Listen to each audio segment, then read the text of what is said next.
Então, bom dia, a gente está aqui para mais um encontro, mas é um encontro de resolução de problemas, né, que já foram passados na aula anterior, sobre paridade e sistema decimal. E todo mundo se dedicou pensando nas resoluções, e eu quero que vocês me passem o pensamento de vocês, tá? Se pensaram, se acertaram as resoluções, e em que conclusão chegaram, certo? Vou começar aqui, eu vou ler só para a gente se situar.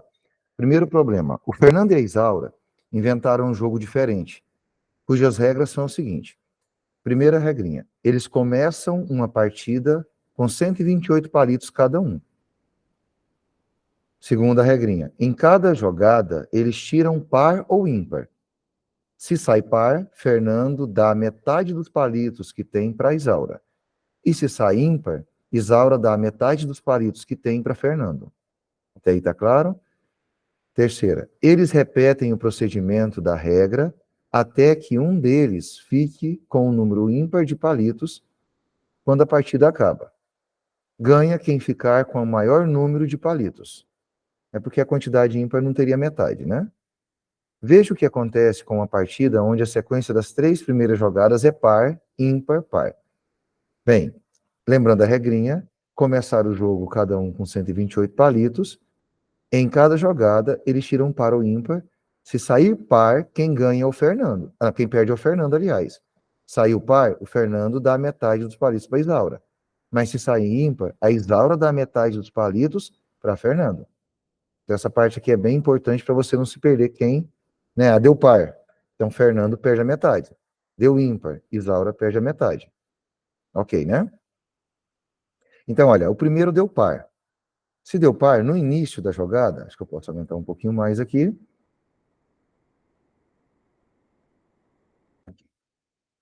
Conseguem ler daí? Aumentou um pouquinho demais, entendeu? Mais um pouquinho. Espera aí que vai dar certo. Consegue? Tá, então vamos lá. O Fernando está com 128, Isaura com 128, começou a partida. Deu par. Foi a primeira jogada. Então, se deu par, o Fernando perde a metade e o que ele perdeu vai para a Isaura. Na sequência aí, a segunda jogada deu ímpar. Se deu ímpar, a Isaura perde a metade e o Fernando ganha ela.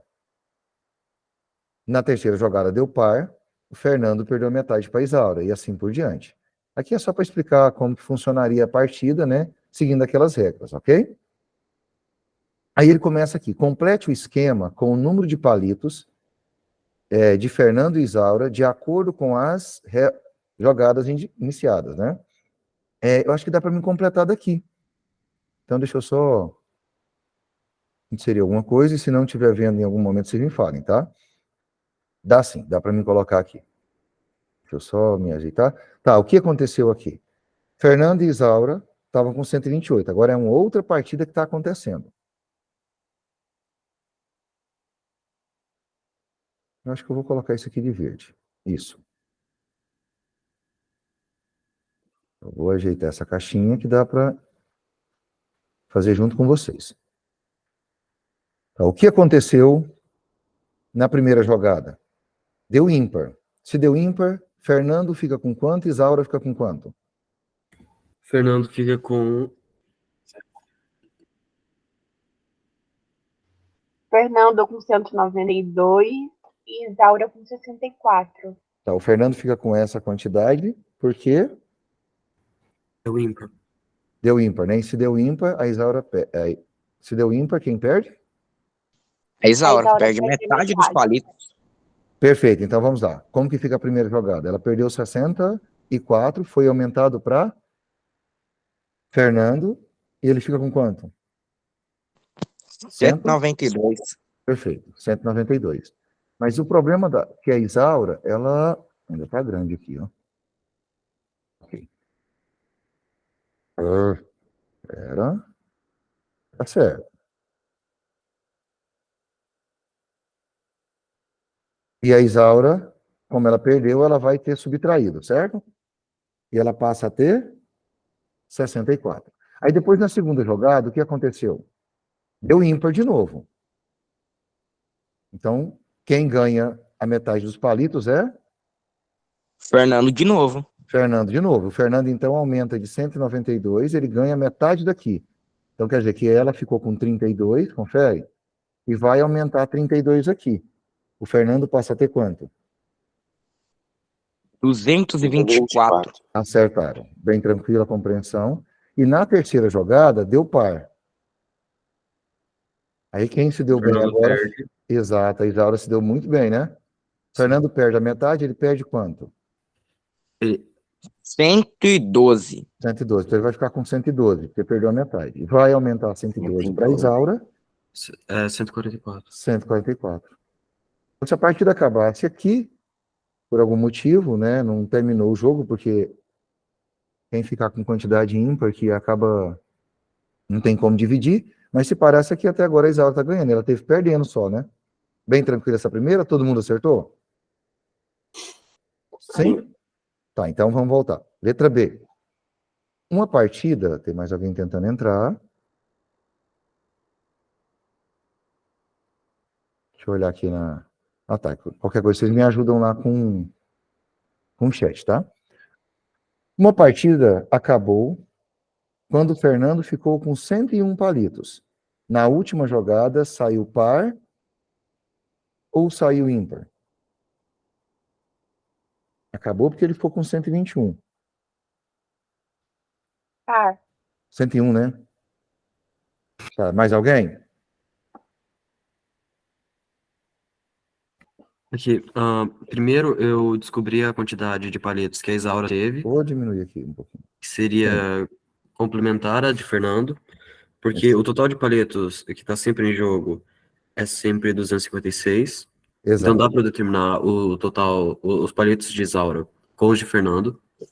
E aí, como os palitos de Isaura, como a Isaura tem mais palitos, então ela tem que ter ganhado palito na última jogada. Então o último jogado foi par. Mais alguém tem outro pensamento?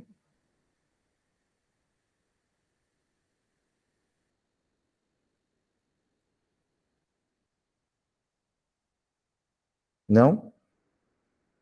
Alguém quer completar? Ou tá tranquilo? A primeira resposta que me falaram aqui foi par também, não foi? Foi, né? Pra mim, isso é o par, porque pensa que comigo, o Ah, Fernando, antes de ficar com 101, ele tá com 202, se ele tiver perdido, né? Aí Isaura provavelmente teria um 54. Aí se ele tiver perdido, ele perde 101. certo, mas aí olha a perguntinha. Na última jogada, saiu par ou saiu ímpar? Par. Porque o Fernando ficou com 101, essa é a ideia. Para que ele fique com 101, qual que é a última jogada? Eu gostei da explicação de quem me falou no final aí, que você tem um total de palitos, 128 com 128 vai dar 256. 256. Tá, olha a ideia que legal. Então, um total, vou escrevendo lá para vocês acompanharem, certo? Então, vai dar 256 palitos, que é o total que eles podem ter. Ok? E esses 256, então, Mas, é, professor, pode falar. outra coisa também que dá para ver porque que é par é que no final dessa jogada em que o Fernando ficou com 101, Sim, a menina, a Isaura, ela ficou com 155. E se ela tiver perdido a metade na outra, o número fica maior do que o máximo que eles podem ter, que é exato. 156. Exato, porque acabou ultrapassando, né? Então, Então independente não tem disso, como. aí como não tem como, o total que pode ter acontecido, então, das jogadas, né? Por mais que tenha acontecido jogadas, a última tem que ser par. E lembrando um pouquinho, na jogada par, quem perde? O Fernando, aí não teria como a Isaura ter uma quantidade maior de palitos do que, quer dizer, ela teria uma quantidade maior de palitos que o Fernando. Se fosse ímpar, ela não conseguiria ter mais palitos que o Exato, Fernando. exato, porque ia ultrapassar. Então, concluindo aqui, a resposta seria? Seria não, a resposta é par. Acho que está tranquilo. Bem, eu estou seguindo muitos comentários de vocês e quando está correto, eu estou valorizando o pensamento de vocês, tá? É importante que todos entendam e se alguém ficou com dúvida, me fale que a gente vai resolver isso aí de outra forma. Pode passar para a próxima? Realmente, que se desse ímpar, ele ganhar. Pode? Tá. Qual foi a sequência de pares e ímpares da partida que acabou quando o Fernando ficou com 101 palitos? Alguém conseguiu? Eita. Alguém conseguiu encontrar? Eu fiz, professor. Tá, eu vou puxar aqui que a gente vai escrever, tá? Esse tamanho aqui dá para vocês lerem também? Dado assim. Tá, então, certo. Então, qual foi a sequência? Eu preciso saber assim, a primeira par, depois ímpar, qual foi a sequência que Par, vocês encontraram? ímpar, par, par, ímpar, ímpar, par. Tá, eu vou anotar isso aí, tá? Deu par, a primeira sua foi par. Peraí. Par, depois Ímpar, ímpar. Beleza. Depois par, par, depois par de novo. depois Ímpar, perfeito. Depois ímpar de novo. ímpar novamente, depois E par. par. E se você fazer esse teste aqui, vai chegar perfeitamente 101 palitos para quem? Para Fernando, né? Aham. Lembrando que eles começam cada um com 128. Eu fui Então, fazendo de baixo para cima, do 101 e 155, até chegar lá em cima, no 128. isso, e é interessante que essa de baixo também, para quem não conseguiu deduzir no início, ela resolve a letra B, né? Que aí você consegue visualizar isso, ok? Alguém quer perguntar, quer acrescentar? Uma Não, coisa igual a ela. né? Mais alguém? Tá, então vamos continuar. Explique por que qualquer partida acaba com exatamente 7 jogadas. Aí já foi uma afirmação bem intensa. Qualquer partida vai acabar exatamente com 7 jogadas. Alguém conseguiu explicar? Eu posso explicar de novo? Pode sim, estou escutando. Aqui. Tá, voltando àquela ideia de ter um total de palhetos sempre em jogo, que é os Sim, 256, eu posso definir a quantidade de palhetos de cada jogador como uma fração. E o denominador dela precisa ser proporcional ao 256. sim, Sim, e aí eu cheguei que esse denominador seria igual a 2 elevado a j mais 1, onde j é o número de jogadas já feitas. E como o 256, ele só tem divisor potência de 2, então as únicas opções pro... Ah, não, pera. tá. Ah, tá bom, voltando ali para a fração ser proporcional, a menor proporção possível, a menor razão entre eles é 1. E essa razão é quando o número de jogadas é j. E não teria como... Opa. Relaxa, pode ficar tranquilo. Não, escrito Lembra aqui tá quando muito você, melhor explicado. lembra quando você fez e me fala só o que você pensou. Porque lembra a afirmação aqui, ó, explicar porque qualquer partida que eu for jogar, com exatamente 7 jogadas, ela vai concluir. Tá bom. Tá. Ah, o denominador das frações do número de palhetos de Fernando e Isaura vai ser sempre com um denominador potência de 2, porque as pilhas de palhetos deles vai estar sempre dividindo pela metade. Uhum. Então vai ser 2 elevado a algum número. Essa fração eu também sei que precisa ser proporcional a uma fração com denominador 256, porque 256 é o número de palhetos na mesa. O maior potência de 2, que é proporcional a 256, é 2 elevado a 8. 2 elevado a 8. Perfeito. E a razão da proporção lá é igual a 1. Como não dá para eu partir os palhetos ao meio, esse é o maior denominador possível. Como eu cheguei àquela fórmula lá para descobrir o número de jogada, o denominador, na verdade, com o número de jogadas, que era 2 elevado a j mais 1, eu consigo descobrir que j é 7. E é isso. Beleza. Você colocou um expoente J aqui, acho que estou aumentando aqui, para todos verem. Estão vendo a fração, né? Estão acompanhando aí. O 2, ele falou que é elevado a 8. Por quê? Porque 2 elevado a 8 é uma potência de 2, vai dar 256. Confere? Certo? Tá, e 256 acaba sendo a quantidade de palitos que cada um tem.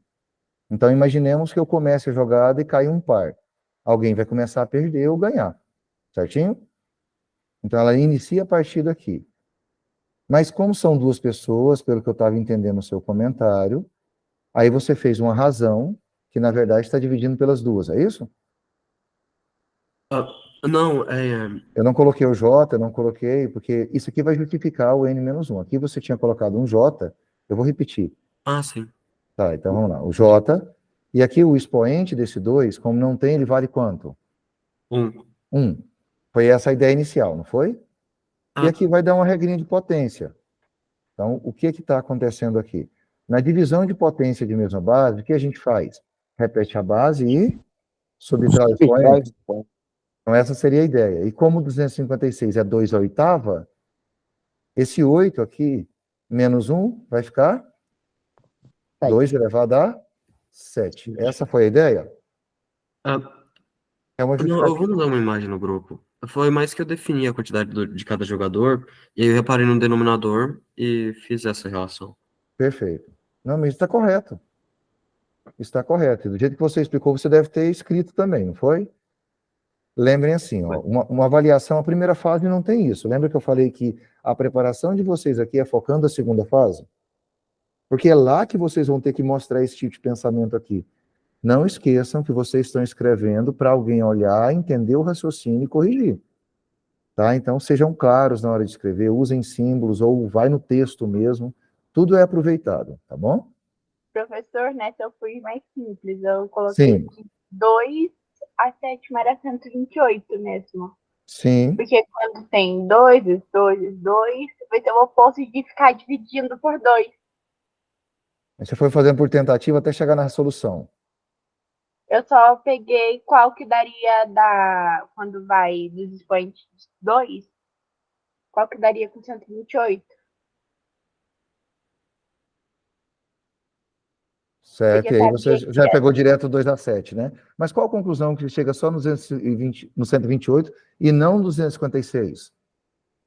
porque um dos jogadores tem 128, cada um deles. Eles começam com 128 e a partir daí eles vão dividir por 2. E você não viu necessidade de juntar elas, né? Uhum. Entendi. Mais alguém quer contribuir? Ó, vou colocar a resposta proposta aqui para vocês também, que não foge esse pensamento, tá? Que cai na sétima jogada para ajudar vocês para rever, para melhor compreender. Certo. Então, olha aqui o que aconteceu. Ele foi tentando. Ele fez uma jogada onde Fernando inicia, depois a jogada com Isaura, né? E no final de 7 jogadas, sempre essa partida acaba. Então, dá a mesma ideia que foi comentado aí, que a gente pode. Tá passando, não tá? Tá passando, né? Fui lá conferir. Vocês estão caladinhos. Mas olha a ideia do 128 aqui. Tá vendo? 2 elevado a 7, ou seja, com 7 partidas. Então o jogo vai acabar. E você pode também, numa questão como essa, fazer testes, né? Ah, eu não consegui pensar na álgebra para explicar o problema. Vamos por tentativas. Certo, então essa questão, alguém mais quer deixar algum comentário nela? Tá, o Rafael disse que não conseguiu fazer ela, mas e agora, Rafael? Um comentário, conseguiu entender? Não há necessidade de uma álgebra mais pesada por agora, tá? Mas que você consiga justificar o motivo da resposta e chegar nela também, né? Credo, um foi no código binário. Mas tá certo, são tentativas. Tô tentando entender como que ele fez essa resposta com código binário ainda. Pois é, foi interessante. Mas, mas posso continuar? Ou alguém quer acrescentar alguma coisa ou deixar alguma dúvida? Podemos? Acho que sim. Ok, então, ninguém falou nada, vamos continuar lá.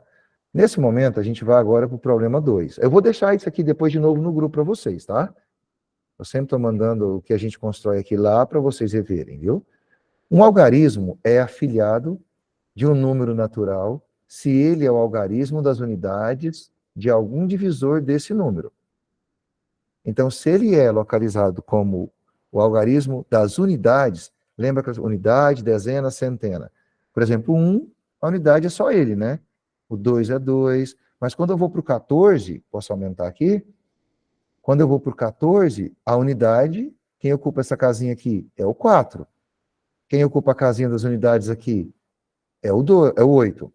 Quem ocupa a casinha das unidades 56? É o 6. Porque o outro é dezena.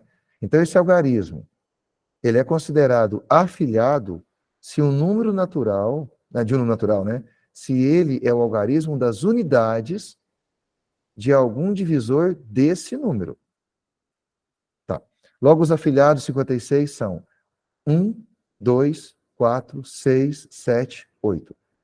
Conseguem me explicar, alguém só comentando aqui, por que que esses são os algarismos afilhados do 56? Lembrando que afilhado de um número natural tem que ser natural, 0, 1, 2, 3, se ele é o algarismo das unidades de algum divisor desse número, não é do próprio número 56, é do divisor dele. Então tá. Alguém consegue me explicar isso aqui? Qual Seria foi? porque 56 divide por 1, por 2. Exato. Na verdade, eu por estou perguntando o conjunto dos divisores, né? Divisores de quem? De 56. Então, E daí, 56... quando eles ficam em dezena, centena, ou resultado, você só pega o dígito da unidade. Exato. Quem é o primeiro divisor de 56? Todo mundo divide por 1, não é isso? Depois o segundo divisor de 56, ele é par, por 2. O terceiro divisor de 56, 4. 4. 4. O próximo divisor, 7. 7. O próximo divisor, 8, 8. 8. Próximo divisor. 14, 14. E assim por diante, até chegar no último, que é quem? 56, né? Que é ele 6, mesmo. pronto. Tudo bem? Então, olha só. Esse 6 ocupa a unidade, não ocupa? Então, até deixar ele de vermelho aqui e negrito. Então, se ele ocupa a unidade, ele é o algarismo afilhado do 56. Por quê? Porque ele é um dos divisores, e do divisor ele ocupa a unidade. Olha esse cara aqui, o 4. Ele também é considerado um algarismo afilhado do número 56. Ok? Isso ficou claro para vocês? Uhum. Tá, né? Ninguém ficou confuso com a interpretação, não, né? Vou deixar isso aqui, então, para vocês. Certo. Aí vamos começar com a perguntinha. Se todo mundo entendeu, quais são os afilhados de 57? Vocês conseguem encontrar divisores, não conseguem? Todo mundo tem facilidade com isso? Ou alguém tem dúvida, ou acaba esquecendo algum? Então, o silêncio eu posso entender que todo mundo consegue, né? Então, beleza. Senão eu ensino um macetinho aqui para vocês fazerem, mas todos Não, sabem. cara, ensina aí. Pode ensinar aí. Ensina aí, por favor. Então, tem dificuldade. Tá bom. Então, eu vou deixar essa caixinha aqui e vou puxar uma aqui. Não é por dificuldade, não, mas aqui o macete costuma economizar tempo. Né? Então, só me dá um tempo. Eu vou colocar uma tabela aqui dentro. Só vou ajeitar aqui para mim usar, tá?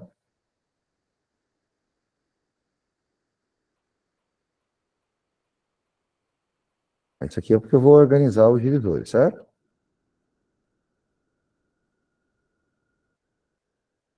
Não preciso disso aqui, não. Dessa tabela aqui que eu não quero. Não quero isso aqui, mas eu quero isso aqui. Não veio? Por quê? Agora veio. Tá, então, como que a gente faz divisor de um número? Deixa eu deixar isso aqui justificado. Eu brincando no Word, né? Com vocês. Tá, qual que é o número que eu tenho aqui? 56. Confere? Sim. Do 56, o que que eu quero? Eu quero os divisores dele. Então, como divisor de 56, eu começo dividindo por 2. Dividir não, eu vou fatorar esse número. Eu vou fazer divisor, na verdade, usando o critério de fatorar, que é tirar o mínimo, e todo mundo consegue fazer isso. Então, divide o 56 por 2, dá quanto? 28. 28. Tá. Vocês sabem fazer por esse caminho ou não? Eu sei fazer. Então tá. Alguém não sabe? Porque senão eu vou ficar fazendo à toa aqui. Pode continuar fazendo? Vamos lá. 28 por 2 de novo, porque é par. 14, 14. Tá. E agora por 2 de novo, porque é par. 7. 7. E Aí só agora bate no 7 que por vai dar 7, perfeito. E vocês estão lembrados que isso aqui eu só coloco o número primo, Primo. né? Perfeito, então. Tá, isso aqui é fácil, que a gente faz para tirar o mínimo múltiplo comum. Beleza, o que que eu vou fazer agora aqui? Eu vou aumentar uma coluna, porque eu estou imaginando como eu faço isso aqui no Word com vocês. Inserir coluna direita, tá. O que que eu vou fazer aqui agora? Ó, vai dar certinho. Pensei numa estratégia e acabou funcionando. Eu vou começar com 2. Eu vou repetir aqui em cima. Beleza? Aliás, não, perdão, me esqueci aqui. Eu vou começar com 1, por quê? Porque todo número divide por 1. E agora eu vou pegar o número que está nessa linha aqui, tá vendo? O 56 é o 2, eu vou multiplicar pelo de cima. Quanto que é 2 vezes 1? 2. 2. Agora eu vou fazer a mesma tática com o de baixo. Quanto que é 2 vezes 1? 2. 2. Já foi, então. Eu vou fazer só o 2 vezes 2 aqui.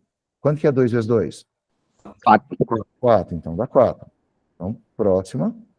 Eu vou fazer a mesma coisa. Eu vou pegar o número de baixo e vou multiplicar com o primeiro. 2 vezes 1, 2, já está. 2 vezes 2, 4, já está. E 2 vezes 4? 8. 8. Perfeito. E agora eu finalizo que só tem o 7. Mas lembrando que esse 7, ele tem que ser com todos. Então, vou começar o 7 vezes 1, depois o 7 vezes 2. 2, depois 4. o 7 vezes 4 e, por fim, 4. 7 vezes 8. 7 vezes 8. Então, vou colocar esses valores aqui. Vai me dando o resultado. 7 vezes 1, 7. 7. 7 vezes 2, 14. 14. É porque a coluna está pequenininha. Então, vamos chegar ela para lá. 7 vezes 3. Não tem 3. Perdão. 7 vezes 1, 7. 7 vezes 2, 14. 7 vezes 4, 28. 28. E 7 vezes 8, 56. 56. O que que você acabou de mostrar aqui? Todos os divisores que eu tenho do número 56 usando fatoração, que fica mais fácil, é só ajustar. Quem são os divisores, então? O 1 está aqui, né? O 2, o 4, o 7 está aqui, o 8, só colocar em ordem. Depois, 14, depois do 14, então, seria quem? 28 e o 56. Exato. Então, eu vou colocar lá. 28. Depois do 28, 56. Aqui, todos os divisores. E por isso que ele cita também o 8 como algarismo afilhado. Porque o 8 aqui, ele é unidade, né? O interessante por essa tática é que você não esquece ninguém. Eu acabei alterando aqui em cima e alterou as setinhas, né? Eu só vou voltar elas para cá. Vocês entenderam isso aqui? Isso aqui ajuda demais. Facilita muito para a gente. Para achar divisor, então, é uma boa tática, não é? Alguém quer comentar? Alguém não sabia disso aqui? Eu nunca tinha visto isso aí, não. Mas você entendeu como que faz? Então, você vai fatorar normalmente o número, colocar 1 aqui em cima e vai multiplicar cada elemento aqui com o cara que está lá em cima. 2 vezes 1 é 2, 2 vezes 1, 2 já está, 2 vezes 2 é 4, o 2 vezes 1 já está, vezes 2 já está, 2 vezes 4, 8, o 7 vezes 1, 7, e aí você acaba tendo nessa parte de cá, nessa terceira coluna, todos os divisores do número que você tinha aqui anteriormente. É bem prático, né? Certo, então vamos continuar a aula. Espero que tenha ajudado aí quem não sabia. E, como vai ficar gravado, então, eu vou tirar isso aqui agora, tá?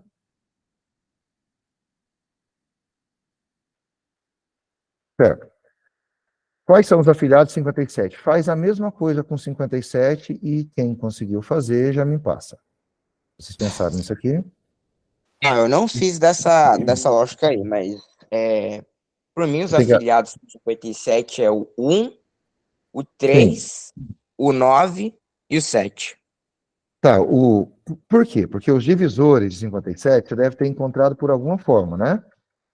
Primeiro você acaba descobrindo quem são os divisores para você afirmar quem são os afiliados.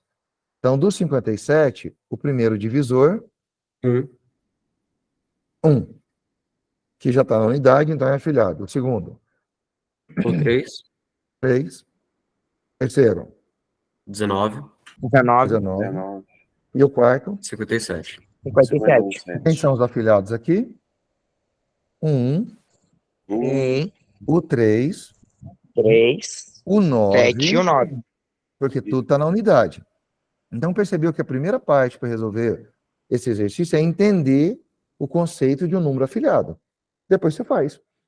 Se ele ocupa as unidades, está aqui. Bem tranquilo? Aham. Ninguém quer perguntar? Perfeito, estão acertando bem. Segunda, letra B.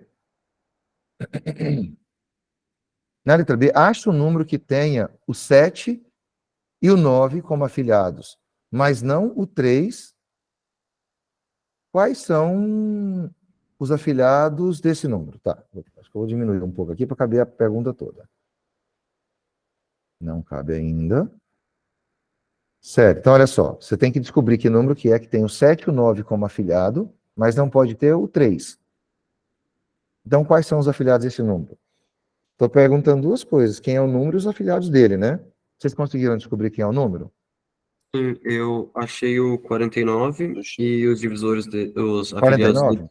Sim, 49 vai por 1, por quem? por 7 e por 7 49. e 49. São só esses, né? Aham. Beleza. Ele não tem o 3, obedeceu a condição e você achou. Acertaram todos? Eu cheguei em 256.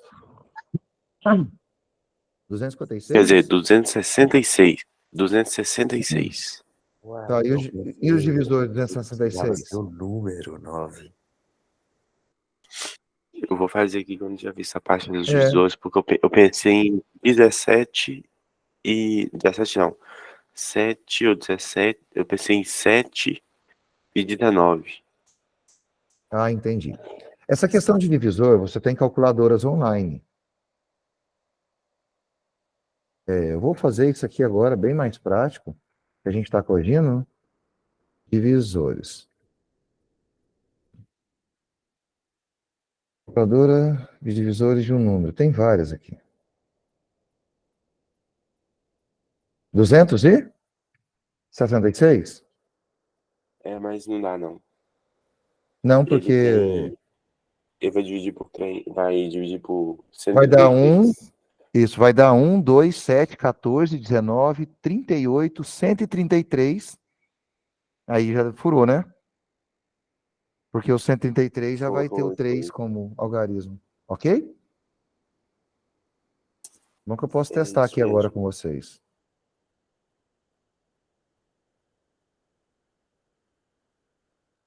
E Então, dão 19 vezes 17, que são dois primos.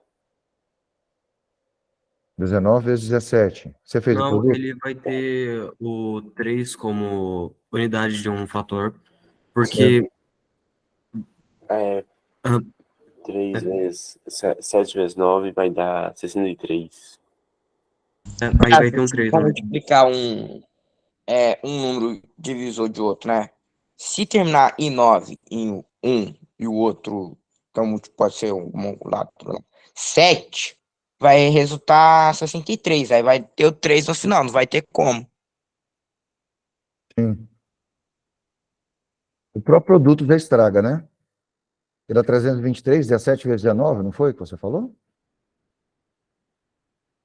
O resultado dele vai dar 323. E lembra que todo número ele é divisor de si mesmo.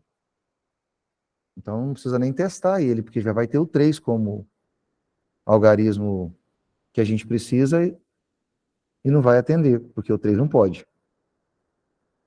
Algarismo afiliado. Tranquilo, então? O único número que dá certo é o 49. Mais alguém quer comentar alguma coisa na questão? Não? Então, próximo.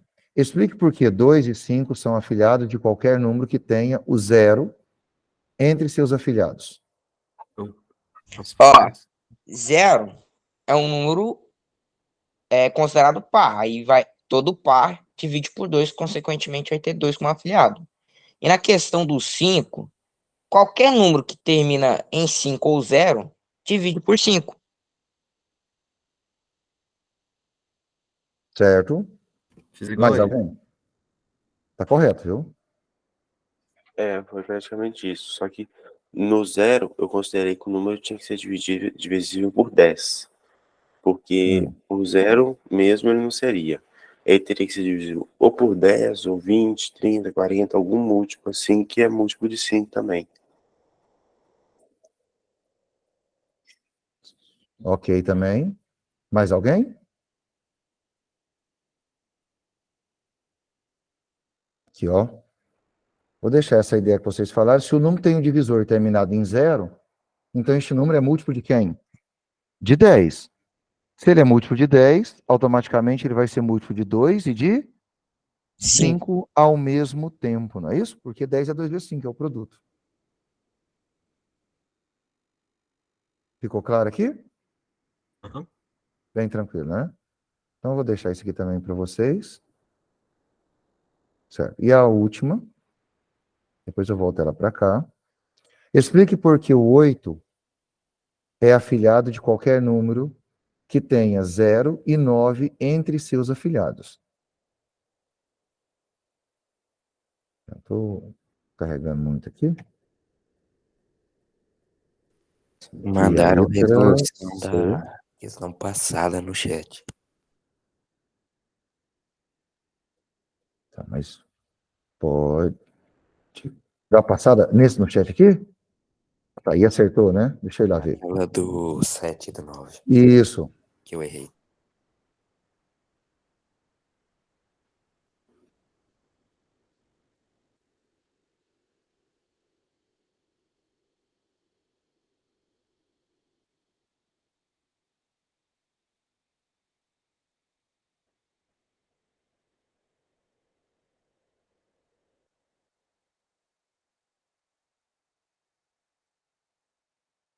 Verdade, o 98 também encaixaria aqui, né?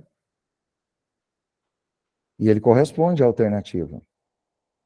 Mas assim, se você for tentar mais, você vai encontrar. Mas pensa no mais simples. O exercício, só lembrando um pouquinho o texto ali, o exercício fala o seguinte: ache um número que tenha o 7 e o 9 como afiliados, mas não 3. Então pode ser que existam mais números, entendeu? Não há necessidade que seja só um. Mas desde que corresponda a isso aqui. Tem que ter o 7, tem que ter o 9 e não pode ter o 3. E lá no chat, realmente ela achou correto. 98 ele não tem, né? Os divisores de 98 são... É 1, 1, 2, o 2, 7, o 14. 7, 14, 49 e 98. Também é aceito. Então qualquer uma das duas está certo, tá? Tá, aí essa letra D aqui. Tá, quando eu resolvi. Oh, pera, Pode falar. tá bom. Se o número tem o zero como afiliado, então ele é múltiplo de 10. Como explicado Sim, no item perfeito. anterior. Tá. Se o 9. Tá, então eu sei também que ele é múltiplo de 2 e tem o 2 como afiliado. Tá. Se ele tem afiliado 9, significa que algum dos fatores dele vai ter o 9 na casa das unidades. Exato, é só olhar a tabuada de 9, né? Você vê que ele volta em todos os algarismos. Ah, então, como eu sei que pelo menos em dois números eu vou ter a presença do 2 e do 9 na casa das unidades, eu também sei que vai ter um fator composto da multiplicação desses dois, que vai terminar em 8. Então, o 8 vai ser afiliado. Perfeito. 8 é a resposta. Alguém achou diferente?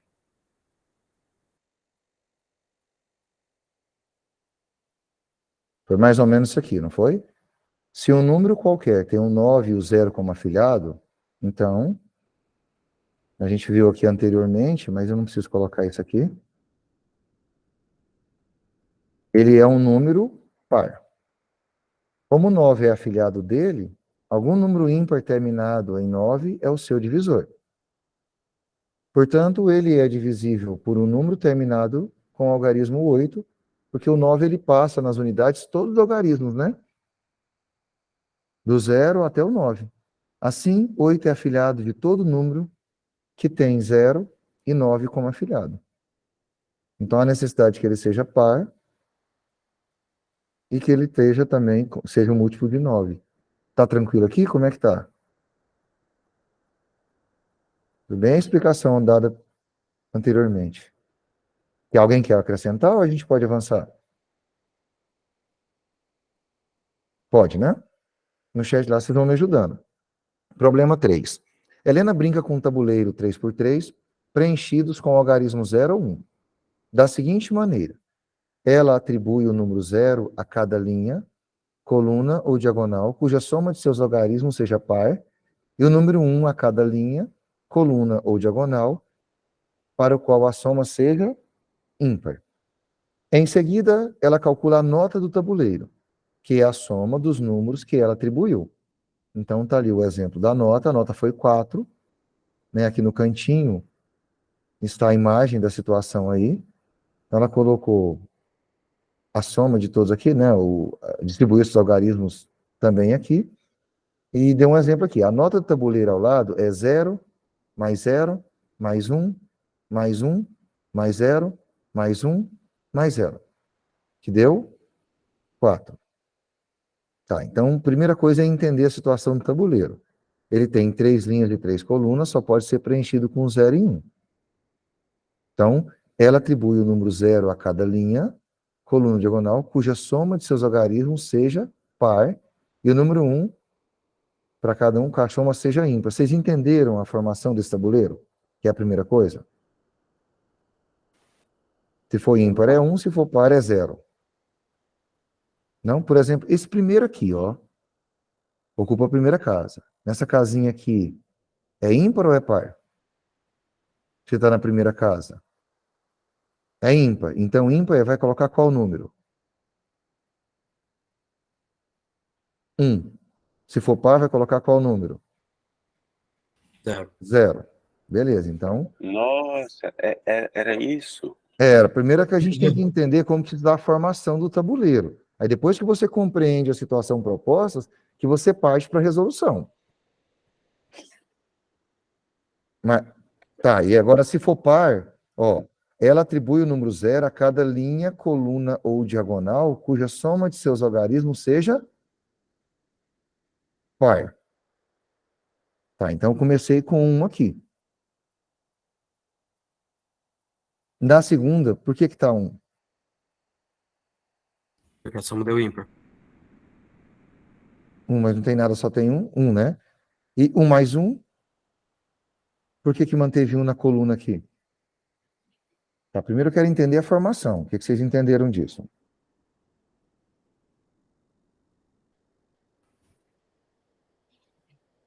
Por que ela está com essa nota 4? A soma de todas as ciscas. Essas linhas, colunas e diagonais.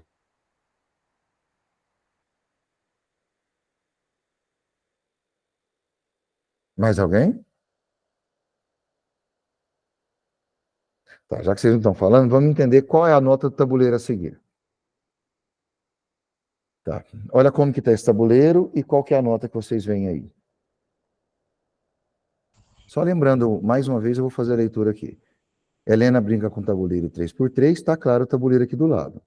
Só posso preencher com 0 e com 1. Ela vai atribuir o número 0 a cada linha, coluna diagonal, cuja soma de seus algarismos seja par, e ela vai atribuir o número 1 quando ela for ímpar. Tá. O tabuleiro está preenchido, confere? Então, pensa essa primeira coluna aqui. Ela deu 1, 1 e 1.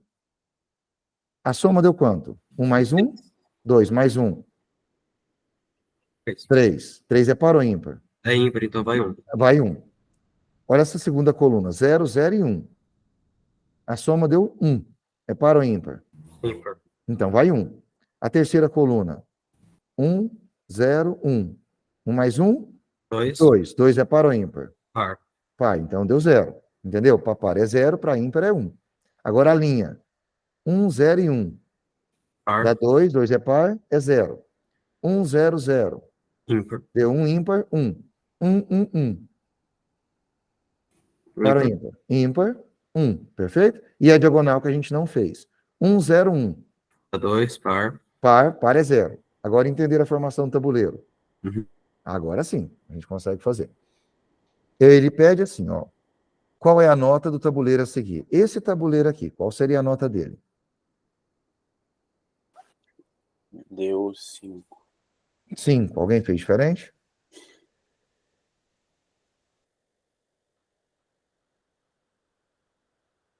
Não? No caso, essa eu nem fiz.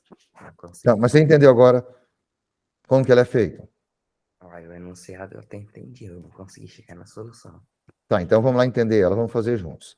Vamos começar a avaliar essa coluna aqui. Deixa eu colocar até uma seta. Aí. Essa aqui, certo? 0, 0 e 1. Deu quanto? Ímpar. 1. Aí vamos voltar aqui. Quando der número 0, vai colocar 0 se for par. 1 se for ímpar. A gente viu que a soma dessa linha deu 1. É par ou ímpar? Ímpar. Ímpar. Eu vou colocar 1 ou 0? 1. 1. Beleza, primeiro está feito. Agora vamos pensar a segunda linha. Na segunda linha... A soma é 3. Exato. A soma vai ser quanto? Ímpar. 3 para o ímpar.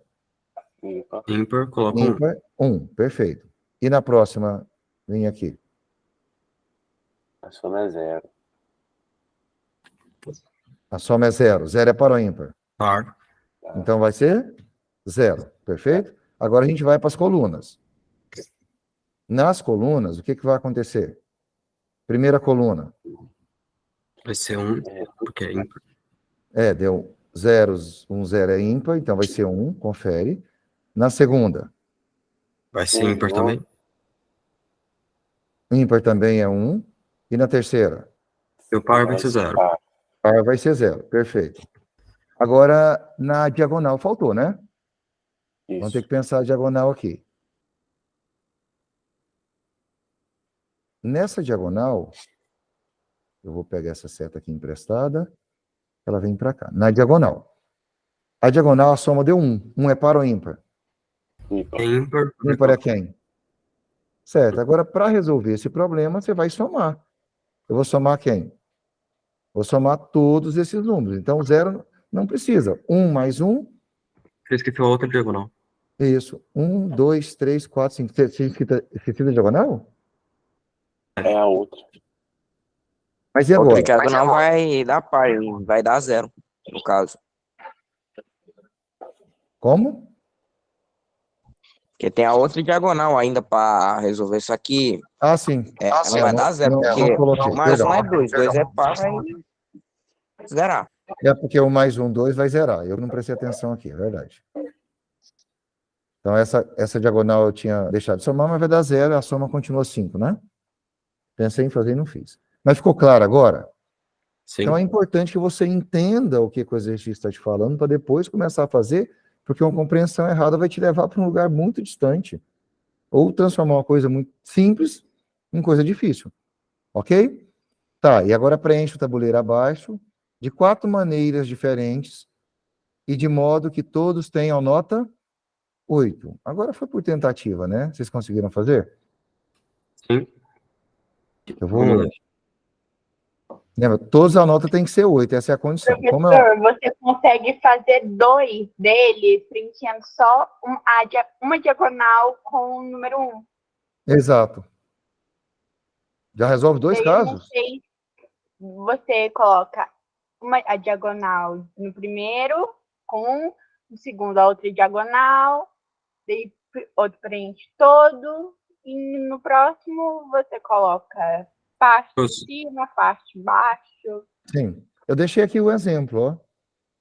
Todos que a soma tem que dar 8. Se a gente for fazer aquele teste ali, esses 4 exemplos aqui, todos a soma dá 8. Mas é importante você perceber, hein? Se a soma da linha deu ímpar, você coloca 1. Se a soma deu par, você coloca 0. Tem que considerar as duas diagonais, e aí você verifica. A soma aqui agora tem que ser 8. Tá? Eu deixei 4 modelos aqui para vocês. Mas essa tá tranquila de fazer, não tá?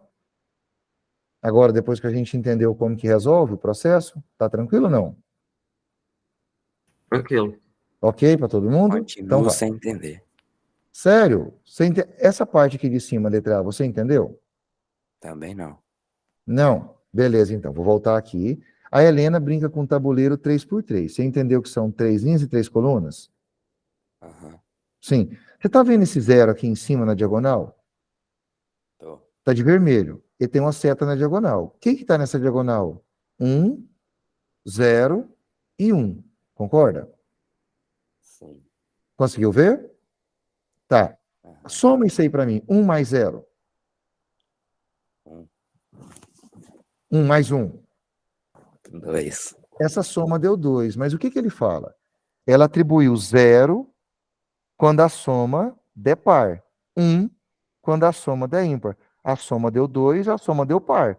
Então, quem que é o número aqui em cima? 0. Você está somando, é o que está de vermelho. Por exemplo, nessa primeira linha aqui, 1, 0 e 1, soma. 1 mais 0, 1 mais 1, 2. Concorda comigo? Aham. Sim? Então, deu 2. 2 é par ou ímpar? Par. Par. Se 2 é par, eu vou colocar 0 ou 1? 0. 0. Beleza, então aqui é por isso que eu coloquei 0 aqui. Na segunda linha tem 1. Por que tem 1? Porque é 1, 0 e 0. Se eu somar isso aqui, 1 mais 0 é 1. 1 é par ou é ímpar? Ímpar. Então, quando for ímpar, eu vou colocar o número 1. É por isso que foi 1. Depois que você fez todos os julgamentos aqui, aí ele quer que você soma. Soma aqui, 0, 0, 1, 1, 0, 1, 1, 0. A soma vai dar quanto? 4. Vê se ficou claro. Entendi. Depois que você preenche tudo isso aqui, o que remete a gente para a questão que a gente acabou de resolver. Nessa questão aqui de baixo, ele pediu para você me dar a soma. Então, a soma é, olha essa diagonal, 0 com 1 com 0, é 1. 1 é ímpar, eu coloco quanto para ela? 1. Olha essa coluna aqui, 0, 1, 0. A soma deu 1, não deu? Então, 1 é ímpar, eu coloco 1 para ele. Esse aqui vai ser 0 ou 1? Vai ser 1, por quê? 0 mais 1 mais 0 é 1. 1 é ímpar, vale 1. Esse aqui por que é 0? 1 mais 1 é 2. Com 0, 2. 2 é par. Eu coloco quanto na coluna? 0. Só que você vai ter que considerar as colunas, as 3 linhas e a diagonal. As 2 diagonais. Ficou claro agora? Sim. Sim, eu posso. Pode me falando que eu faço de várias formas aqui. E aí eu te dei as sequências aqui, que você pode. Faz a mesma coisa, atribui aqui. 1 mais 1 mais 1 deu ímpar. Essa linha vale 1. 1 mais 1 deu ímpar. Tudo vale 1, não vale? Nem todas. As linhas valem 1. As colunas valem 1. A soma tem que dar 8, né? Então aqui nós teremos 3. Aqui mais 3, 6. Com as 2 diagonais, 8. Então uma completinha com 1 já resolveria. Então todos esses casos aqui vão somar 8. Ficou claro? Eu posso continuar ou quer que eu comente mais? Sim? Entendi. Tá. Explique por que quando se troca o número de um dos cantos de um tabuleiro de nota ímpar, sua nota se torna par. Tá, alguém? Ah, ah, eu fiz uma equação, eu vou mandar ela depois lá no grupo, e aí eu descobri que. Aí eu somei todas as casas do tabuleiro. Não, Sim. eu fiz. Tá. Eu dei o nome de A até. Eu dei nome para cada célula do tabuleiro, Ok. e aí eu construí a soma de cada risca, que são as linhas, colunas e diagonais. Aí eu fiz uma soma de todas. Por causa que essa soma vai determinar a paridade do tabuleiro inteiro. Certo.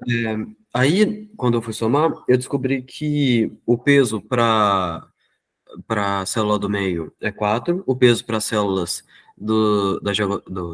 dos cantos é 3, e o peso para as células dos lados do meio, assim, elas são 2. Como o peso da célula do meio é 3, se mudar a paridade dela, ela passa de ímpar ou par. As outras duas vai ser sempre par. Então, a paridade do tabuleiro total, do tabuleiro inteiro, vai depender das células dos cantos. Deu para É. entender? Deu sim, porque se eu estou no cantinho, eu vou alterar a linha daquele canto, Sim, a coluna daquele canto e a diagonal do canto, né? sim. Eu vou ter 3 alterações aí. Eu consegui entender. Alguém tem uma resposta... Está correto, viu?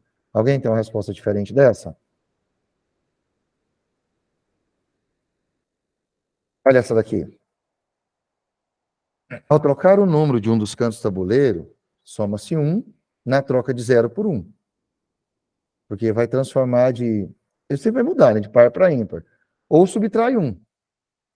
Porque aí você mudou para 0, então tem que tirar o que estava lá antes. É só fazer o teste também com um desses aqui. Né? Se eu alterar o canto, o que acontece? Se eu alterar o canto, o que acontece? Pode fazer essa alteração e testar.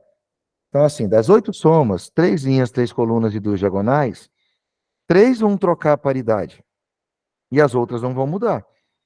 Olha o que acontece. Se as 3 somas forem ímpares, após a troca, diminuirá 3. Porque viraram par e eu coloco 0, né? Então, o que era 1 vai mudar para 0. Então, eu vou diminuir 3. Se 2 somas forem ímpares e uma for par, então vai diminuir só 1.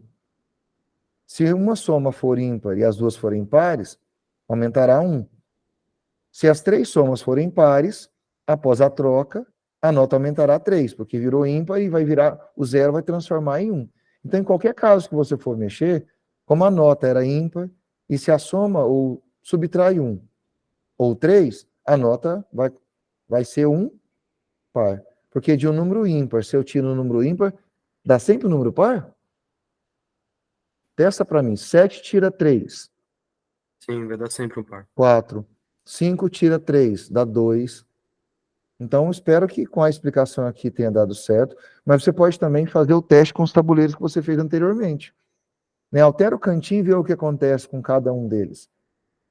Lembrando que aquela soma era 8 antes, né? Ok? Alguém quer acrescentar? Não? Tá, problema 4. Um número inteiro positivo... gente, pode continuar? Pode. Tá. Vocês viram que no início alguns não tinham entendido a formação do tabuleiro, como que faz, né? Lembra sempre disso, eu preciso entender o probleminha antes de começar a pensar em estratégias de solução. Tá? Leia 2, 3 vezes, entende o contexto, para depois fazer, tá? Problema 4. Sim, pode falar. Volta ali rapidinho na 3. Certo, e qual delas? Aqui? Na ali. Onde marca. Aqui. Aqui, ó. Quando marca aqui embaixo, por exemplo, a nota do tabuleiro ao lado, tá somando 0, mais 1, mais 1, mais 0, mais 1. Tá com... Isso me confundiu, que eu vi isso e pensei, mas como dá 4, se Eu aqui não tem tinha percebido aqui, 3... tem um erro, né, no material. Olha só que interessante. Ele começa assim na coluna, 0, tá aqui, né? Mais 0, mais 1, mais 0, mais 1, e pulou para o mais 0, faltou um número aqui, né? Que é Isso. 1. Exato, eu não tinha visto Aí isso aqui. eu fiquei pensando, será que soma os zeros? Que o 1 é como se fosse... Aí é confuso. Interessante, faltou esse 1 mesmo. Aí se essa soma não daria nunca, né? Tá, posso continuar então? Sim. Beleza, problema 4. Um número inteiro positivo esconde outros números quando? Olha só, o inteiro, mas ele tem que ser positivo. Então pensa no natural, né? Ele esconde outro número quando, apagando alguns de seus algarismos, aparece o outro. Tá escondido lá atrás. Por exemplo, o número 123 esconde os números 1, 2, 3, 12, 13 e 23. Tá. Mas não esconde 32, 123 e 213. Certo. Conseguiram entender isso aqui? Sim. Tá. Então, o número 123, ele esconde o 1, o 2 e o 3, que é da composição dele, Ele esconde o 12, ele esconde o 13, né? E ele esconde o 23. Mas ele não esconde o 32, o 123, porque é o próprio número, né? E o 213. Quer dizer, eu não posso alterar essa posição de unidade, dezena e centena, é isso? Sim. Tá. Isso. Ninguém quer comentar, então eu imagino que todos já prestaram atenção nessa parte. Qual é o maior número de três algarismos, escondido por 47.239? Vai dar 739. Isso. Alguém achou diferente? A estratégia é remover os algarismos com menos valor. Exato. Que aí já pega o maior número, né? Tá? Ok, perfeito. E essa é a resposta mesmo. A resposta é 739. Eu vou colocar o resultado aqui. E a letra B? Já vai pensando ela para mim. Qual é o menor número que esconde simultaneamente? Tá, o menor dos tem que ser ao mesmo tempo dos dois, né? O 2023 e o 3.202. Zero. O zero pode ser contado? Pode? Então é o zero. Essa foi muito fácil. Tá, então É vamos tão lá. fácil que dá medo. Então vamos pegar a letra A.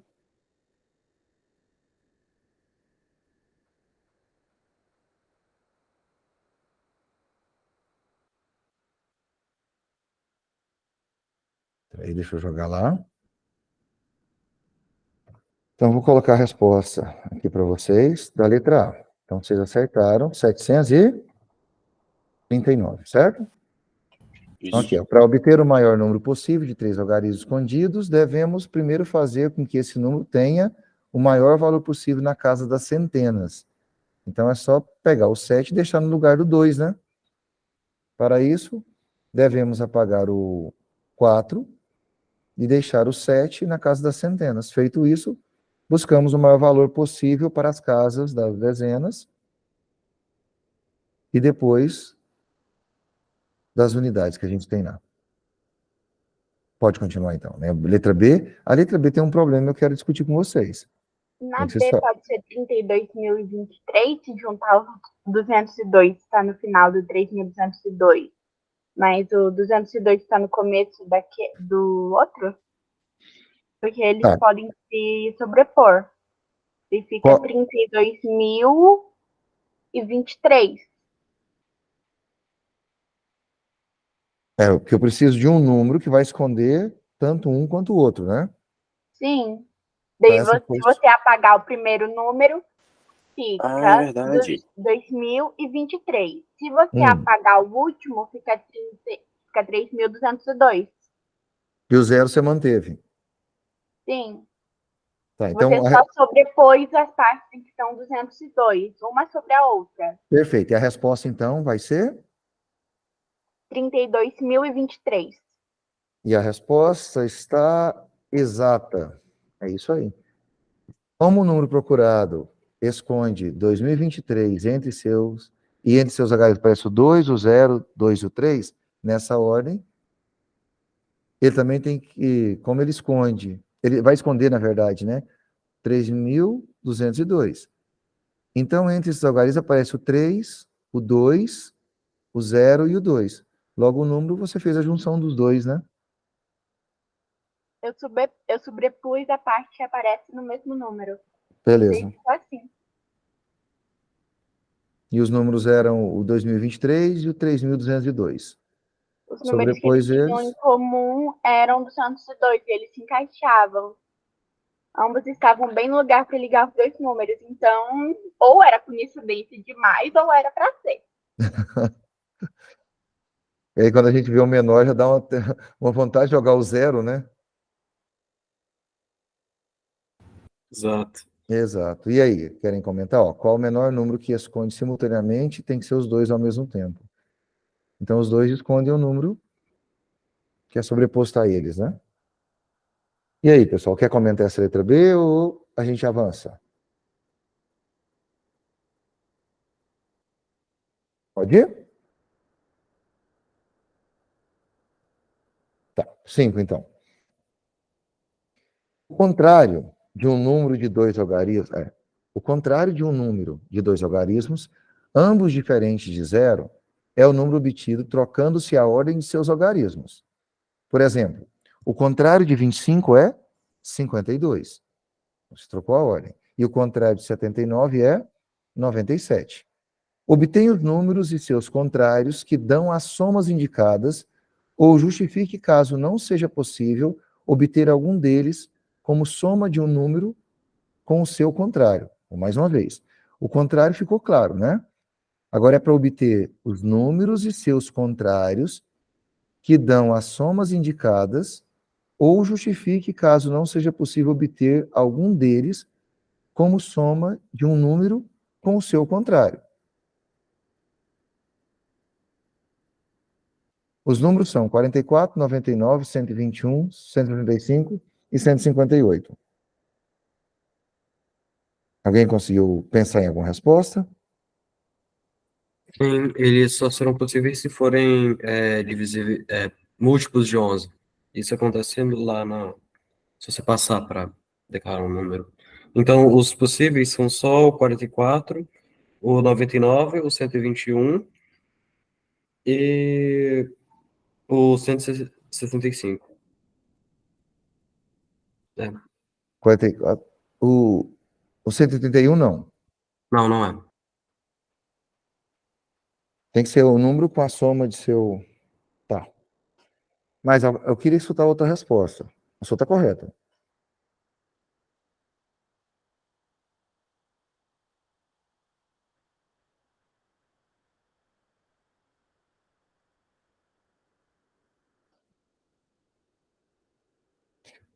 Vocês acharam a mesma coisa? Alguém não conseguiu encontrar? Me fala por aí. Vamos começar. E quem me respondeu, eu queria que me explicasse por que o 181 não podia. Porque ele é múltiplo de 11, né? Ele não é múltiplo de 11. É verdade, ele não é. E a condição de ser múltiplo de 11 Eu não classifica ele. entendi, eu não entendi o enunciado de novo. Não, às vezes é confuso mesmo, tá? Por isso que eu estou fazendo a interpretação com vocês aqui. Vocês sabem como que você descobriu que é o múltiplo de 11? Pelo critério da divisibilidade por 11 ou foi por tentativa? Foi pelo critério mesmo. Eu mandei aqui no chat agora. Ah, beleza. Que o critério você pega o algarismo que ocupa a ordem ímpar, subtrai do da ordem par, né? Quando tem mais de 2, você pega as somas dos de ordem ímpar, a soma dos de ordem par e subtrai. Por exemplo, 4 menos 4 dá quanto? 0. 0. Se for 0 ou for múltiplo de 11, o número também é um múltiplo de 11. Ou ele é divisor, também divide por 11, tá? O 99, 9 menos 9, 0. Então ele também é múltiplo de 11. 1 mais 1, 2, que eu peguei a primeira ordem com a terceira ordem, né? 1 mais 1, 2. Menos 2, que é o de ordem par, dá 0. Também é múltiplo de 11. 5 com mais 1, 6. Menos 6, 0. Também é múltiplo de 11. 1 mais 1, 2. Então, não vai funcionar. 2 menos 8 não é múltiplo de 11. Porque ou o resultado tem que dar 0, ou dar um múltiplo de 11, que é 11, 22, 33. Então, esse é o critério da tabuada de 11, tá? Para você saber se é múltiplo ou não de 11. Então, o 181, como não é múltiplo de 11, ele não vai entrar nesse quesito. Mas a pergunta ainda, e eu não entendi o enunciado, né? Vamos lá. O contrário de um número ficou fácil. Quem é o contrário de 25?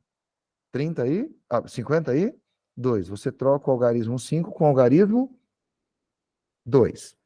Eu vou colocar uma possível resposta, mas eu quero que vocês se atentem só ao final dela. Tá com a linguagem algébrica, mas não precisa. Olha os contrários. Os números são 49, 44, 99, 121. 44, 99, 121 e o 65. 165.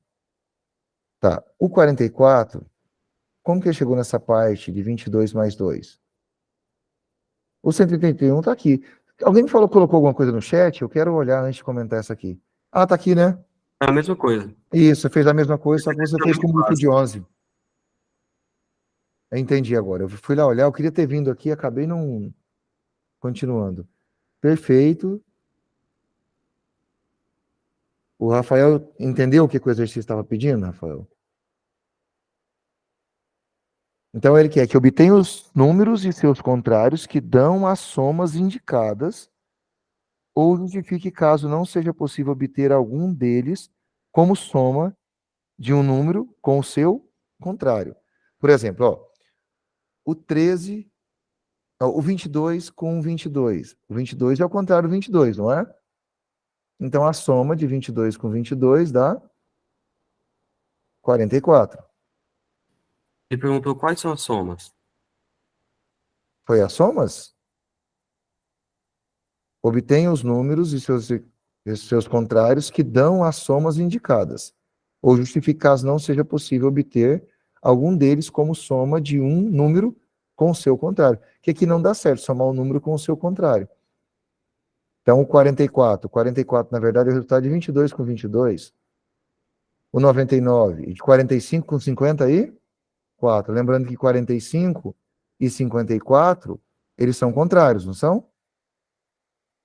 O 36 e o 63 são contrários. E a soma também dá 99. O 18 com o 81 também dá 99. O 13 com 31 dá 44. O único que não funciona é o 165. Porque, ó, 96 com 69 dá certo? Também dá, né? Tá aí, 87 com 78, tá vendo? Com o seu contrário dá. Agora, o único que não deu certo foi o 181, que eu não tenho como somar um número com o seu contrário e dar aquele resultado. Desse jeito aqui ficou mais fácil para entender? Eu não estou escutando? Ele entendeu, sim. Sim? Então, beleza. Você pode também usar a questão de múltipla, a linguagem um pouco algébrica, que acaba sendo a mesma coisa, tá? Com você. Mas a ideia é que você entenda o exercício e vamos trabalhar essa questão de interpretação. Aqui você tem o teste de todos. O número com o seu contrário é 44, ele passou no teste. O que você não vai conseguir fazer o número mais o seu contrário para dar essa soma que ele sugeriu aqui é o 181, que vai ser furado. Problema 5. 6. Em um campeonato, um time ganha 3 pontos por vitória, 1 ponto por empate e nenhum ponto caso de derrota, né? Até hoje, cada time já disputou 20 jogos.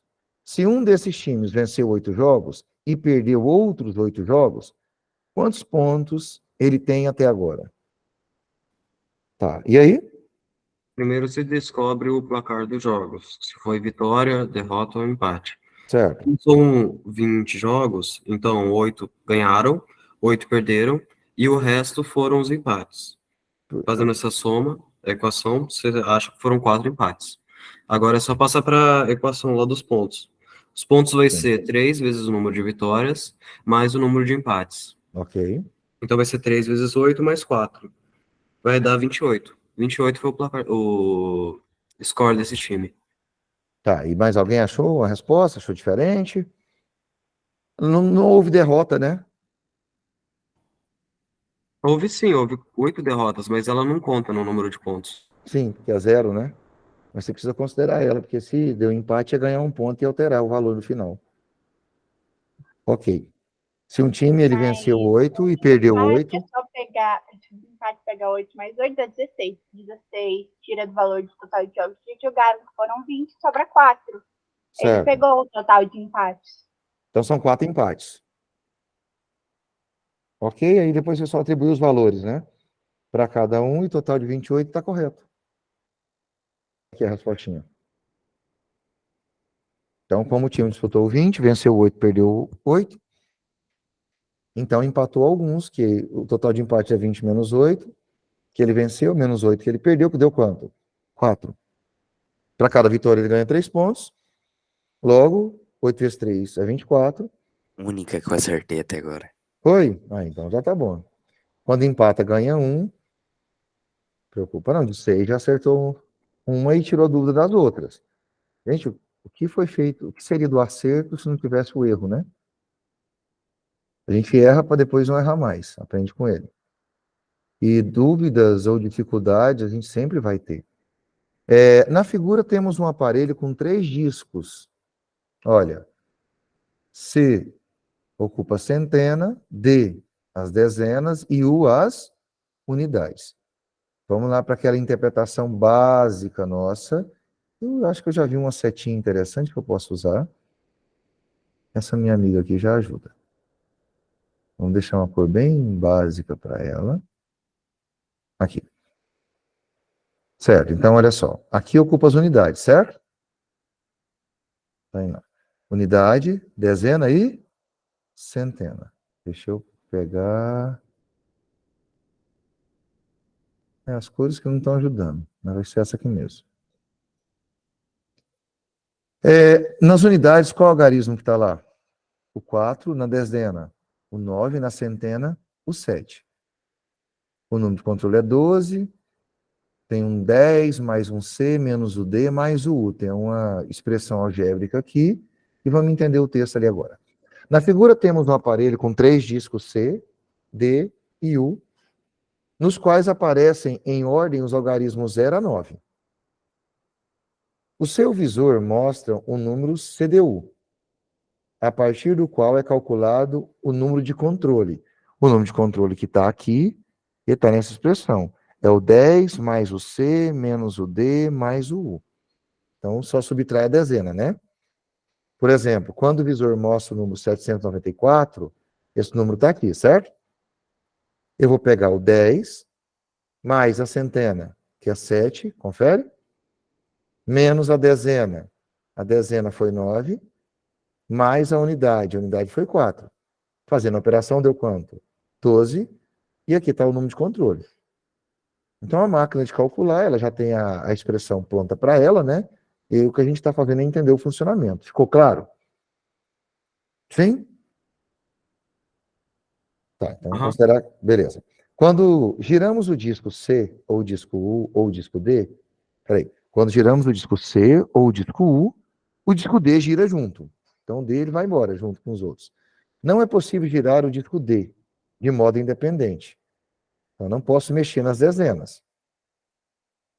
Por exemplo, se o visor mostra 794 e o disco C for girado de uma unidade para 7, de 7 para 8, o visor mostrará 804.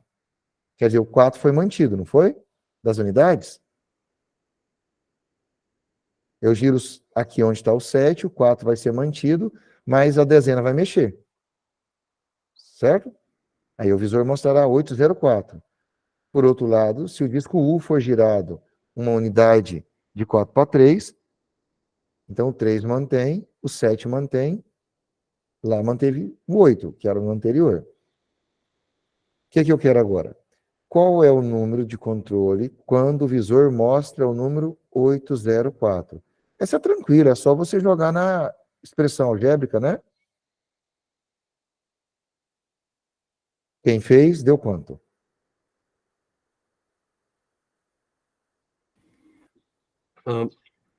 A minha A deu 22. 22, alguém deu diferente? É só você somar. 804, então vai ser 10 mais o 8, pega a expressão, 10 mais o 8 menos a dezena, que é, aqui, menos a dezena, que é 0, mais a unidade, que é 4, deu 22. Alguém tem dúvida nessa? Não? Bem tranquilo. Tá. Qual é o número de controle quando o visor mostra o número 783? Vai lá, o número 783. Também é só fazer a continha, joga na expressão, e vocês acharam quanto? 12. Perfeito, 12.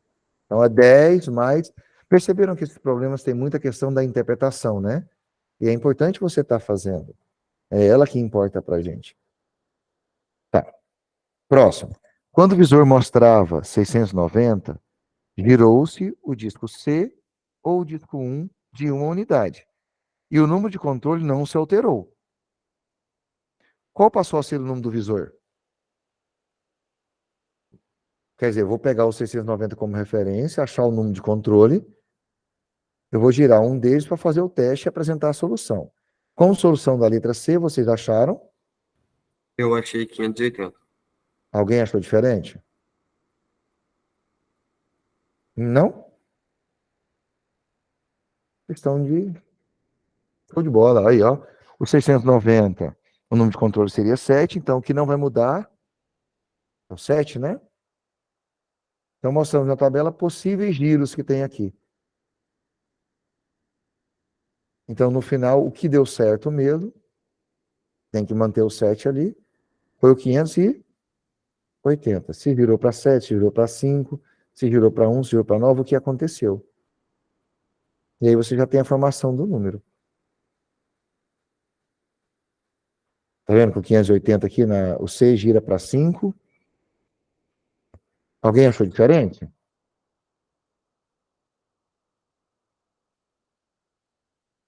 Não, né? Então, próximo. Letra D. Explique por que o algarismo das unidades do número de controle não muda quando se gira qualquer um dos discos, C ou U.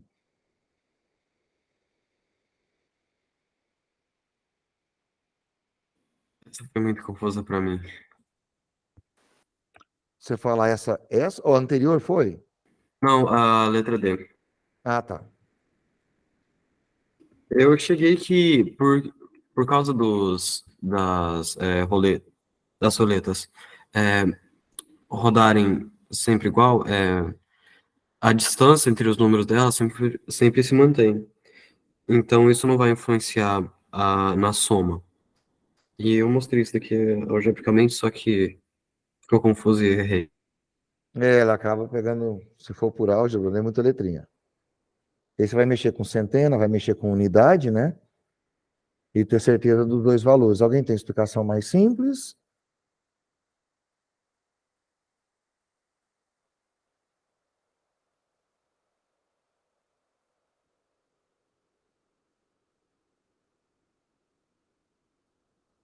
Não? Certo. Então eu vou colocar a linguagem algébrica e vou falar da parte mais simples, tá?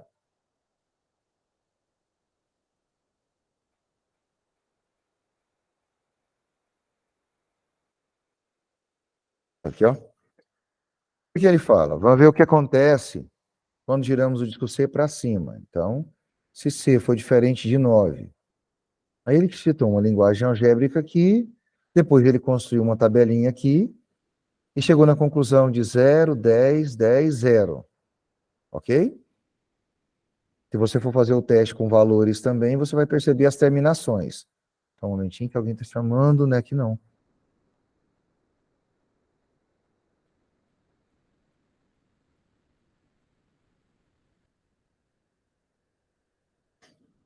É um aluno aqui.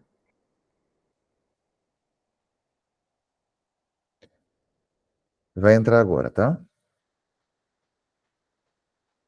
Deixa eu ver. Certo, vou voltar aqui agora. Eu fui lá atender ele. Então é o seguinte, se você fez o teste e percebeu que as terminações são 0, 10, no final, né? E 0, observe que todos os resultados na última coluna da tabela são múltiplos de 10. Logo, os algarismos das unidades, deixa eu ir lá, deixa ele entrar. Logo, os algarismos das unidades, viu o número de controle não muda do original para o novo. Analisou outras possibilidades girando o C, girando o U para cima, o giro para baixo de U e suas combinações. O que você vai observar fazendo o teste para cada um? Tá? Você pode usar a álgebra, mas pode fazer um teste com números também. Usa um como referência, como foi feito na letra A, na letra B, que a gente colocou o resultado lá. Vocês vão notar que os algarismos das unidades do novo número de controle também não muda com relação ao original. Vocês estão lembrados das respostas da letra A e da letra B? Primeiro, ele coloca no visor um número de controle, o número lá, depois você tem o número de controle. Ele faz você repetir o mesmo procedimento para entender o funcionamento do aparelho, né? E na letra C, ele aumenta um pouco a dificuldade. Quando o visor mostrava isso, e você girou um disco C ou um disco 1, e o número de controle não se alterou. Qual passou a ser... Está vendo que é a mesma coisa aqui? Aí na letra D ele aumentou um pouquinho a dificuldade, mas você já tinha praticado ela antes aqui. Você, nessa hora de não usar a linguagem algébrica ou se perder, você usa a explicação fazendo testes e apresentando. Tá? Que dependendo dos valores que você coloque, você acha uma regularidade aí, você consegue justificar a sua resposta somente com números e, nesse caso, não há necessidade das letras, entendeu? Ou não se perde nas letras e aproveita grande parte da sua resposta, o que não pode deixar de fazer, mas você vê essa regularidade acontecer na letra A, da letra B, e quando você passou para a letra C. Então, a linguagem algébrica mesmo foi essa, ele virou o C, que não vai ser 9. Então, deu as possibilidades que aconteceu aqui, ele montou o número de controle, o que acontece em cada um, né, substituindo aqui, novamente por número, e aí você percebeu que não vai ter alteração, mesmo girando o C para baixo, o para cima, o U para baixo. Toda combinação vai manter sempre o mesmo número de controle. Conseguiu ajudar ou não? Entendi. Tá, alguém quer comentar? Ok, então, vamos para a última dessa daí, que é a letra E. Explique por que é possível, a partir do número 978 no visor, obter o número 555 por meio de giros dos discos C ou U. Alguém conseguiu a letra E? Nesse caso, eu vou girar só o C e o U, e eu vou sair do número 978 e cair, que mostra no visor, né? O número de controle 555. Eu fui achando a diferença entre os três números, o C, D e U, e descobri que a distância do 978 e do 555 são diferentes. Então, eu não Sim. conseguiria transferir e de um valor só girando uma das roletas. E chegou em qual resultado? É possível ou não é? É impossível. É impossível. Perfeito. Alguém achou de uma forma diferente ou não conseguiu encontrar? Ó, explicar por que é impossível, a partir do número 978 no visor, obter o número 555 por meio de giros do C e do U que eu podia girar. O D nunca eu giro, ele vai aleatório não. Ele vai mudar automaticamente, né? A resposta apresentada aqui, eu já deixo para vocês, para estar estudando. O O resultado número do... mais próximo seria 565, né, professor? Sim, Porque você pega o 9 para ir para trás, anda 4 casas. Deitar no 7 vai ficar 3. Daí, ok. quando o 8 for para trás, o 3 vai para frente, ele anda mais 3 casas para virar no 5. Sim. Aí fica 6 na casa da Uhum. dezena. Certo. Mas o 555, então, realmente não tem jeito, né? Não, porque o D é dependente. Exato. Quando a centena vai para um lugar, ele segue o mesmo ritmo. Quando a unidade vai, ele segue o ritmo oposto. Daí, com isso, ele não pega a mesma ordem. Por uma unidade. E voltando à perguntinha lá, só para confirmar. Explicar por que é impossível, a partir desse número no visor, obter o número por meio de giros. Tá. A sugestão da resposta é que o resultado do item anterior pode ser utilizado para avaliar essa possibilidade aqui. Os algarismos da unidade dos números de controle não mudam quando cada um dos números aparece no visor. Assim, basta obter os números de controle de cada um. Usando aquela expressão algébrica, o do 978 é 20. O do 555 é 15. Mas deveria não mudar, e mudou. Então, com isso aqui mesmo, você conclui que não é possível obter 555 a partir desse número que está aqui. Por quê? Porque o número de controle dele vai ser alterado. Tá claro? Ok? É outra possibilidade também. Me deixaram só. Tá tranquilo. Vocês estão. É isso. Ah, isso que ele fez. Beleza, eu tô vendo aqui no chat. E aí, como é que foi nessa correção? Tá pesada? Tá tranquilo? Estão acertando? Estão tirando as dúvidas? Tá tranquilo, tô gostando. Perfeito, então. Gente, eu vou precisar fazer um combinado com vocês, tá? Agendaram uma aula para mim do doutorado agora, que vai começar às 9. Então, o que que eu gostaria de fazer? Eu gostaria de passar agora a próxima lista para vocês tentarem e alguns vídeos que vão ajudar vocês a fazerem essa lista e que a gente, no próximo sábado, se reunisse para terminar essas correções. Pode ser? Sim. Pode falar, Lucas. Pode falar, a gente está conversando aqui. Eu vou mandar a gravação também assim que sair lá e nós corrigimos até a 8. Aí eu deixo vocês a semana brigando com a lista e 7 horas no próximo sábado, a gente se reúne aqui e termina essas correções, tá? Quem ainda está no prazo, aí que vai liberar a lista para vocês fazerem. Pode ser? Pode, Tá. só que sábado eu acho que nem eu, nem o Rafael, nem o Manuel vão conseguir participar. Tem a Vai cerimônia. viajar? Ah, sim, a cerimônia nacional. Olha, o que a gente pode fazer? Eu vou gravar e depois vocês assistem a gravação. Você não esquece de assistir, não, tá? Tá bom. Pode ser, porque eu acho importante a gente estar discutindo aqui, né? Sempre tem acréscimo. A gente aprende muito e... Hã? Professor, negócio que eu também não vou poder participar da aula semana que vem também, não, se tiver, né? Hum. Mas é por motivo que vai ter um evento na minha escola semana que vem e participar para ganhar nota, né? Não, não precisa preocupar, mas você assiste o vídeo depois só para terminar as correções suas, tá? Para a gente ter um bom nivelamento aqui. Não vai fazer frequência na semana que vem, vamos combinar assim. A frequência da aula já é de hoje, tá? Aí semana que vem eu vou corrigir e eu espero que vocês, quem puder comparecer, compareça, mas eu vou gravar e essa troca nossa vocês assistem depois. Ah, tá, mas eu falei que não, né? Aham. Mas, tipo, falei, mas acho que pode retirar um pouco. Assim, o evento ainda vai ser. Só que agora que eu lembrei que o evento vai ser da tarde indo pra noite, e o encontro de manhã. Então, É de na manhã. verdade, vai dar pra eu ir sim. Não, então tranquilo. Deixa eu fazer a chamada de vocês, que eu não posso esquecer, tá? A Ana Elisa tá aí? Tô sim. Tá, Desculpa então eu aí, vou fazer a demora chamada um por aqui. pouquinho no O microfone. Bruno tá aí?